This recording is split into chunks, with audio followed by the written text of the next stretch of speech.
you seen this place before? You may remember a sequence from a film about a bold, bad baronet, a sequence with some peacocks in it. Well, no peacocks today. I'm afraid they've all gone to the trees to look for acorns. But there is a plumage of personality here that's far more colourful.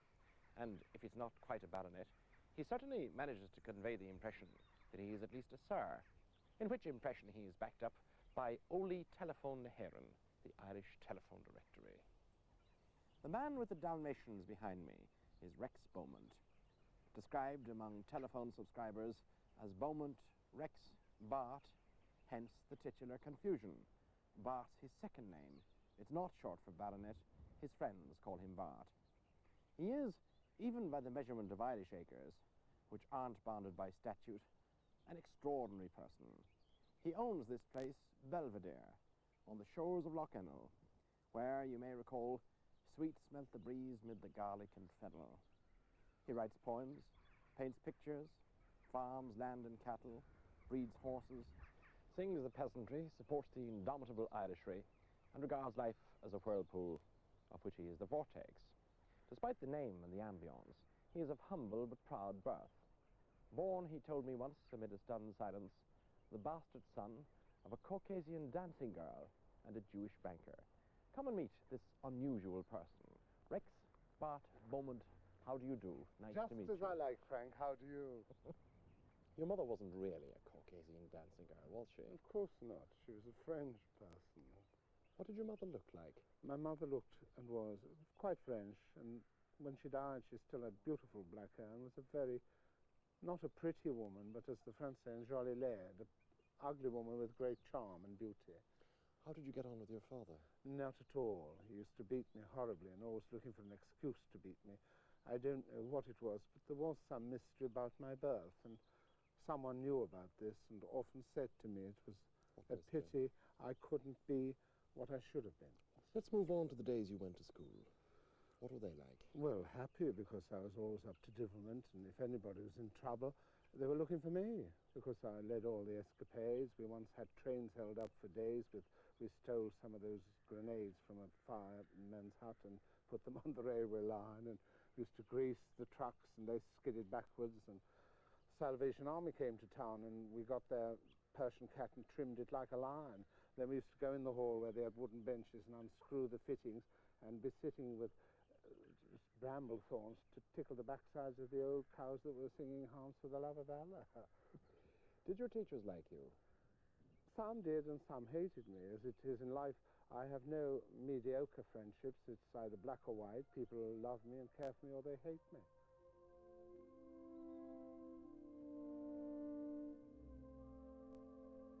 In Ireland, a man who has no horses is no gentleman. As far back as the 13th century, a wild chieftain called Art MacMurrough paid 400 cows for a small white pony. And more recently, a Tipperary woman was justly famous for her ability to gallop at breakneck speed across the countryside, smoking a cigarette and blowing a hunting horn at one and the same time. Seeing Rex Beaumont here among his horses forces memories of such people and their horses. Our squire of Belvedere sees himself as a half-horse, a centaur, by will and intent, if not by design. Maybe he sees his horses as the means by which he will be transported to another and greater place. This is morning at Belvedere, a hint of the Italian countryside about it all, although it could just as easily have been the Dales of Yorkshire, where our squire grew up and learned to stop worrying and love horses. Rex, your love of horses, is it because there's something very traditional, almost mystic about them? The pleasure is that you study the bloodlines and you work on it and you hope to breed a good class horse. At the moment, the one I'm holding is called Zora, and she's bred too, both of which have won races, and it looks as though the third one, which is a classic winner she's foaled to, could be a champion. What kind of success have you had? Well, mediocre, because I only have middle-class horses. I can't afford the millions, and I wouldn't if I could, because I think it's iniquitous to pay $250,000 for an unknown quantity when there are people still starving in the world. Of course, you're ideally placed for breeding horses. The land here is very good. Yes, well, it's the best limestone land in the country, and there's famous studs around here, like Major Holliday's at Cleeboy stud down the end of the lake where Begley Noble was bred.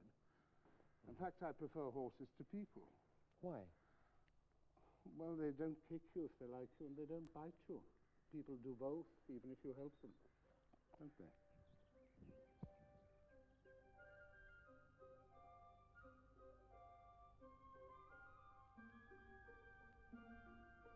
Belvedere was built as a shooting lodge at the end of the 18th century and is now regarded as one of the most perfect examples of its own kind of architecture in Ireland. Is it haunted? Most certainly, yes. And the ghosts are people from another century. People like Robert Rochford from the 18th century, the first Lord Belvedere, who was so jealous of the sight of his brother's house that he built this ornamental wall in the Gothic style to keep out the boy next door. And Charles Brinsby Marley, the last of the Belvederes, who departed this world in 1912. Some of the ghosts are Harley spectres. They live in Morocco and in London and on the slopes of Everest. The house is, as you will see, dominated by the love of one colonel, Charles Kenneth Howard Bury. Well, he was the leader of the first Everest expedition in 1921, and I think I'm right in saying they got to 21,000 feet. He was also the discoverer of the abominable snowman, at least the legend of him, because he was backed by the Daily Telegraph, and he had to send each day a telegram to them of the day's results, and this time he put abominable snowman, the 80 discovered, exclamation mark, and the exclamation mark was left out of the telegram and it was published as a fact. But no such thing existed, because he said the tracks that they said were this man were what he knew, were the tracks of a loping wolf, made when they'd come up the mountainsides to eat the corpses and were elongated by the sun when it shone on the snow. Later mountaineers said they climbed Everest because it was there. Why did Colonel Howard Bury climb it? Well, he'd had a great disappointment in his life, and he only loved once, and this woman deserted him. She became a duchess, and it affected him terribly. And as he would never commit suicide or anything, he thought he would challenge God for the answer to his own life. He wouldn't take it, so he'd do a thing that was very risky. He was a military man, of course, hence the title Colonel. Yes. Now, you were at war yourself. You were in the Royal Air Force. Where did you go to? Well, I was in air crew, and I flew to Nuremberg once or twice. It wasn't like anything, because I was always frightened, frankly.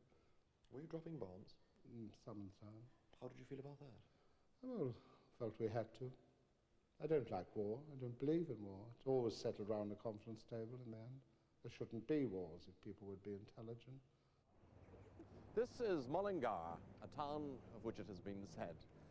It's an unremarkable market town in the Lake District of Ireland, and the people come here to buy ham and twine and knickers in that order of importance. There's one thing about Mullingar that you can't overlook, and that's the Cathedral of Christ the King.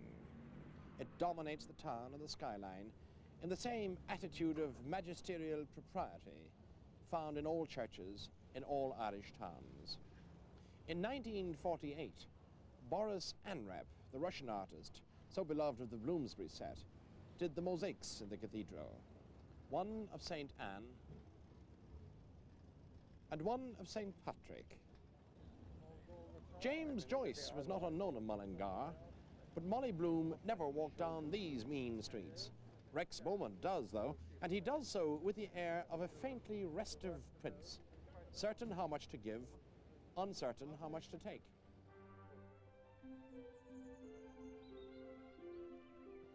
What is in the garden by way of plants and shrubs? Oh, well, there's a very great collection of shrubs. As Colonel Howard Bury was one of the first people to bring shrubs into gardens, like these fuchsias and this crinodendron, caspidarium. You see this wonderful old wrought iron gate. It's a copy of one he photographed in Florence and had made here. Being the squire of Belvedere carries certain obligations and duties and tasks.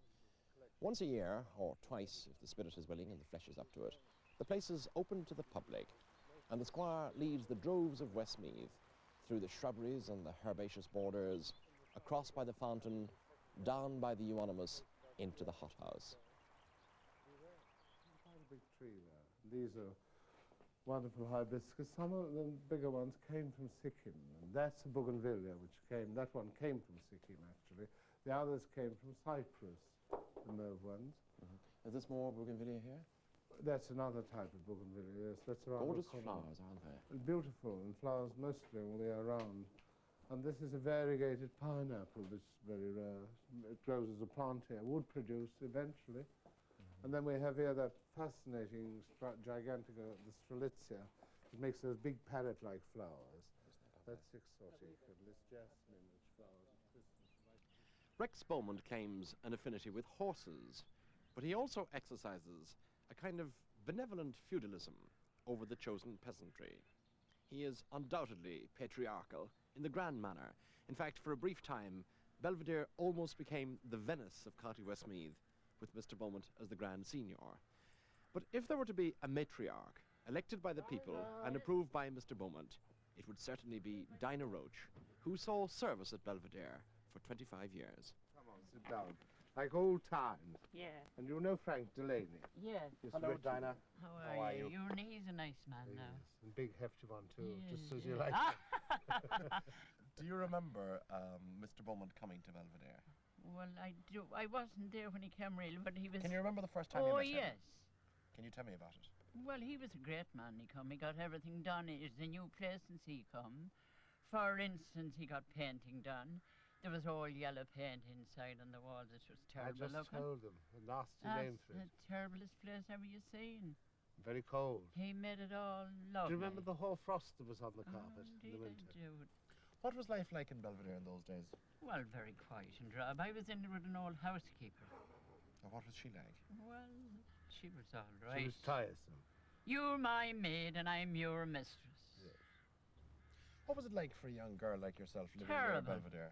Why? Well, a place like that, and knowing you want to get out once a week. I got a ½ a crown a week. That was my wages. Now that's as true as you're sitting on that. And what did you have to do for that ½ a crown? Well, you had to do all the cleaning and polishing rain. There was a big range in it then. Cooking and all that. What time did you start in the morning? Well, around 8 when the postman would be throwing up gravel at the window. Many Irish homes boast pictures on the walls, but alas, the level of taste isn't high.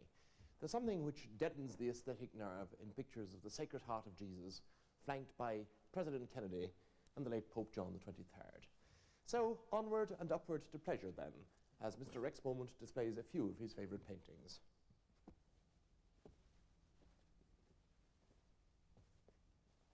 Well, these are some of them, Frank, and this one is by John T. Cord. It's a landscape of Mullingar. You can see the tower of the cathedral. He exhibits, he's from Dublin, but he exhibits with our local painters in the Mullingar Art Exhibition every summer. Because the next one is by my favourite local painter, Miss May Raleigh, who is a teacher of art in the local school. She also exhibits in the various exhibitions.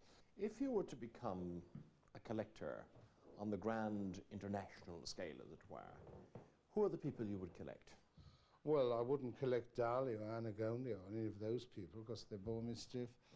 I like, in modern paintings, I'm very, very fond of Felix Topolsky, and there's one or two others. I bought a Vernon Ward recently in London. Now here we come back to another countryman's face. Well, this is a very famous local character painted by a friend, Peter McCabe, who is at one time was a very successful butcher, but now he concentrates on painting and is doing very well. Now you mentioned some of the moderns like Dali, and yet here's a painting in your collection, which is by one of the great Irish modern artists, Nora McGuinness. Well, of course, I love her work, and if I may say so, I love Nora.